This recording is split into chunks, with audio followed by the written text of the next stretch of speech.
Have you ever felt like your mind just won't stop? You lie in bed, the world is quiet, but your thoughts keep talking. Memories from the past, worries about tomorrow. They come and go, never letting you rest. You want peace, but the harder you try to find it, the further it seems to slip away. That's exactly how a young man named Marco felt. He was 24, bright, capable, and full of dreams. But inside, his mind was a storm that never stopped. He thought about what he'd lost, about the mistakes he couldn't undo, and about the future that scared him. The more he thought, the more anxious he became. Every night, he stared at the ceiling, eyes open, waiting for his mind to quiet down. But silence never came. One morning, while buying vegetables in the market, he overheard two travelers talking. They spoke about a distant village high in the mountains, a place where a wise old man lived. They said he used to be a great psychologist in the city, a man who had helped many people find peace. But when he grew old, he left the noise behind and went to live quietly in the hills, teaching anyone who came to him with a sincere heart. That night, Marco couldn't sleep again. He looked at the moon and whispered, "Maybe that old man can help me calm this storm inside me." The next morning, he packed a small bag, some bread, a little water, and a blanket, and began his journey. Days turned into nights. He crossed rivers, climbed rocky paths, and walked through endless forests. Sometimes he slept under the stars, listening to the wind move through the trees. After many days, he finally reached the mountain village. It was quiet, too quiet. The air was clean and cold.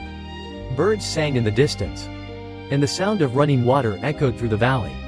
There, beside a small wooden house covered with vines, sat an old man. His eyes were closed.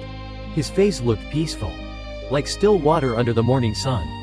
Marco approached him slowly and bowed. "Grandfather," he said softly, "my mind is restless. I cannot stop thinking. I feel tired all the time. I want peace. Can you help me?" The old man opened his eyes and smiled gently. "So," he said, "you are searching for peace." He stood up and led Marco to the small yard behind the house. Then he picked up a glass and filled it completely with water, so full that even one more drop would spill. He handed it to Marco and said, "Walk from here to the end of the village and come back. But remember, do not spill even a single drop." Marco was surprised, but he agreed. He held the glass carefully and began walking. The road was narrow and full of life. Children played by the road. Dogs barked. Shopkeepers called out to customers. But Marco didn't look at any of them. His eyes stayed fixed on the glass of water. Step by step, slowly and carefully, he made his way through the village. People looked at him curiously but didn't speak. They knew the old man was teaching again. When Marco finally returned, the glass was still full, not a single drop missing. "Grandfather," he said proudly, "I did it." The old man smiled. "That's good," he said. "But tell me, Marco, did you see the children playing? Did you hear the dogs barking?" Marco blinked. "No, I didn't notice anything. I was focused only on the water." The old man nodded slowly. "That," he said, "is your first lesson." The old man's smile carried a quiet wisdom. The wind rustled through the trees, and the air smelled of rain and earth. He looked at Marco and asked, "When you were walking with that glass of water, where was your mind?" Marco thought for a moment. "It was on the glass," he said. "I didn't want to spill it." And during that time, the old man continued, "Did you think about your past? Did you worry about your future?" Marco shook his head. "No, grandfather, I didn't think about anything else." The old man nodded. "That," he said softly, "is peace. When your mind stays in the present moment, there is no room for fear, no space for regret. The storm inside you comes from wandering, from living in yesterday or tomorrow. But life only happens now."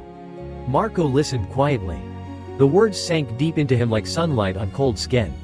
He realized that for years, he had been chasing peace outside himself. But the real battle was within. "Grandfather," he said, "how can I keep my mind here, in the present?" The old man picked up a small leaf that had fallen to the ground. "When the wind blows," he said, "does the leaf resist it?" Marco shook his head. "No, it moves with the wind." "Exactly," the old man said.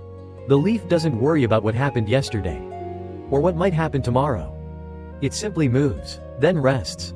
Be like that leaf. Marco closed his eyes and breathed deeply. For the first time, his thoughts slowed down. He felt the sunlight on his skin, the sound of birds, the gentle wind across his face. The old man smiled. When you drink tea, just drink tea. When you walk, just walk. When you work, just work. Do one thing at a time. Completely. And peace will stay. The sun began to set, painting the sky in gold and crimson. The old man sat quietly, and Marco watched the last light fade behind the hills. He bowed deeply.